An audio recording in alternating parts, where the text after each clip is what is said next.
What if I told you that rebuilding a supercar isn't hard because of the damage, but because the manufacturer actually doesn't want you to fix it?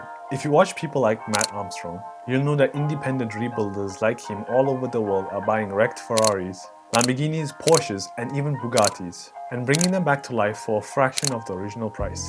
But behind the scenes, car manufacturers are doing everything they can to stop that from happening. Locked ECUs, software that refuses to work after an accident, parts that can only be coded by the factory, and cars that are declared unrepairable, even when the damage is actually fixable. So today we're breaking down why manufacturers hate independent rebuilders, how modern supercars are designed to push repairs back to the dealership, and why fixing these cars today is less about skill and more about fighting the system. Because rebuilding a supercar isn't just about turning a spanner anymore. It's going up against billion-dollar brands that want full control of their car, even when it's written off. Let's get into it.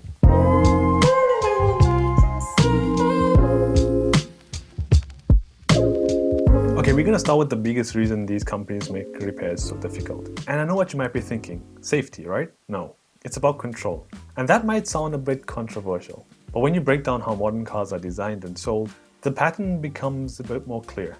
Many manufacturers claim that restricting access to repair information, tools and software is all about protecting safety and security. But when you look a bit deeper, it becomes clear that this protection gives them full control over who can fix a car and at what price.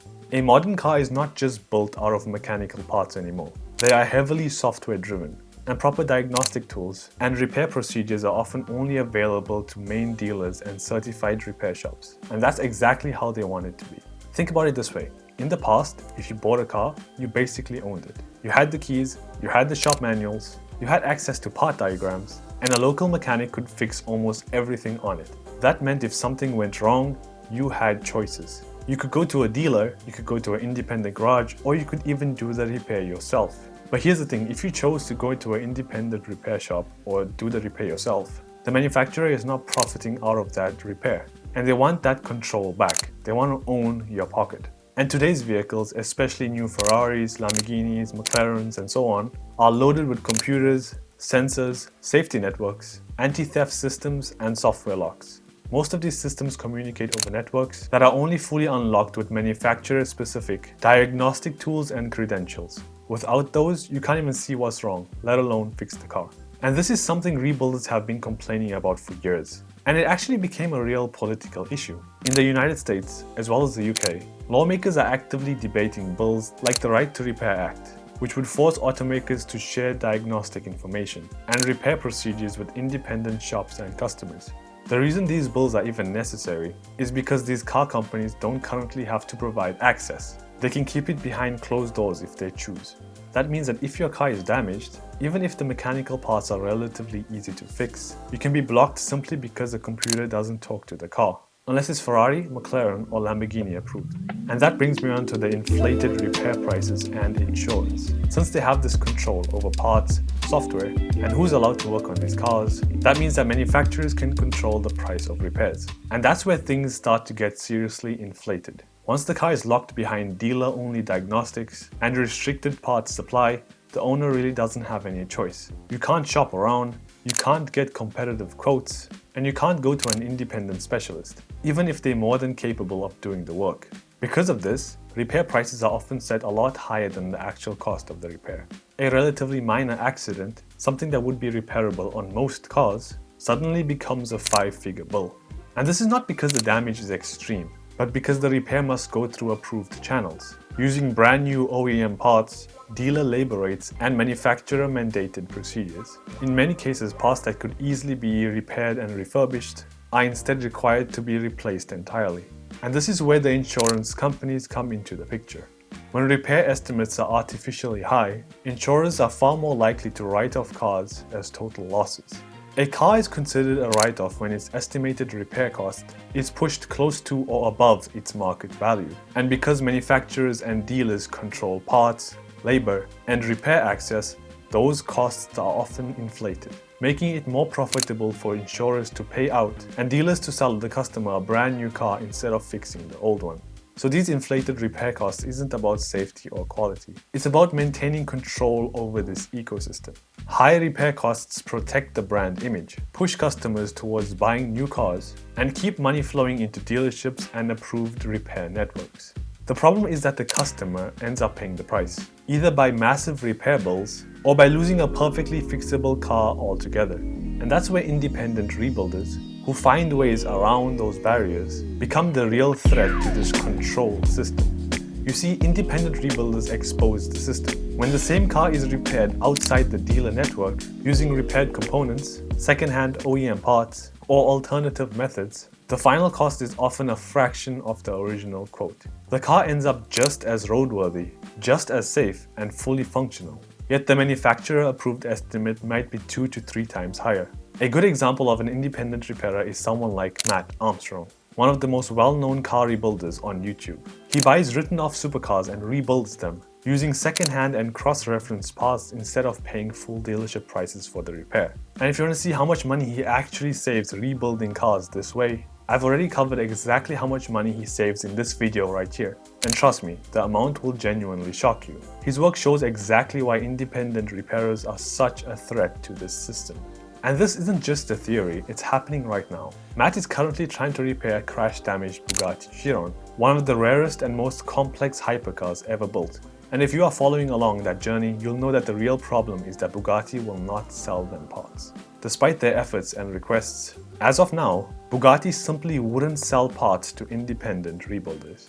Critical components like body panels, interior trim, headlights, and even structural elements are completely unique to the Chiron. And because of how rare and expensive the car is, second-hand parts just don't exist. That means without Bugatti's direct support, the only real option is to ship the car back to France to an official Bugatti facility, where repairs can cost hundreds of thousands of dollars.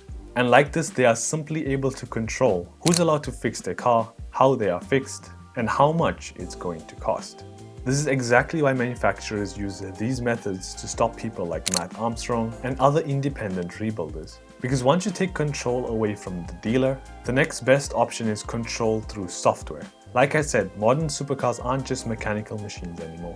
They are rolling computers. Critical systems like airbags, suspension, steering, headlights, braking, and even basic driver functions are locked behind manufacturer software that only authorized dealers can access. So even if the damaged car is physically repaired perfectly, a single fault code can keep it immobilized. Without official reprogramming, the car might refuse to start, show permanent warning lights, or disable safety systems entirely. This means that manufacturers can decide whether a car deserves to be put on the road again, not based on its condition, but based on who completed the repair. And when software lockouts aren't enough, that's where VIN blacklisting and digital write-offs come to play. A car can be electronically labeled as unrepairable in a manufacturer's database, meaning it's permanently flagged no matter how well the rebuild was done. And once that happens, dealers will refuse to touch it, sell parts to you for that car, software updates are blocked, and certain systems may never function properly again. In some cases, insurance companies and manufacturers work together to declare these cars as total losses, even if the physical damage is repairable. The result is that the perfectly fixable car is erased on paper, pushing owners towards buying new instead. This doesn't just protect profits, it discourages independent repair altogether. Because if people like Matt can prove that these cars can be repaired safely for a fraction of the cost, it exposes how much control is actually driving these decisions. It becomes clear that these decisions and systems are designed to be not really about safety and far more about control. So that's why they force the customer to only use certified repair networks and claim it's about safety and quality, but in reality, it eliminates competition. Only approved workshops can access official repair data, software updates, calibration tools, and sometimes even basic parts. Independent garages are locked out, no matter how skilled they are, which means fewer choices for the customer and more money for the company's bottom line.